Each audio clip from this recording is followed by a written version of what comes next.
它已经被建模为《星际大战》第4集 A 星希望的屏幕。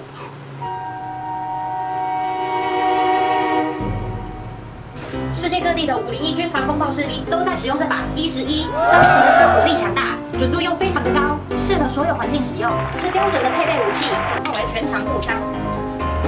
它里面有一个卡榫，它已经被建模为《星际大战》第4集 A 星希望的屏幕。但是今天介绍的是 SMT 的E11电动枪，电池盖转一下，绳子接上即可，卸下弹夹，它是无铅弹夹。它很特殊，人家冲锋枪立不起来，它可以，人家弹夹在下方，它在侧边。不要问我为什么这支雷射是假的，它是真的。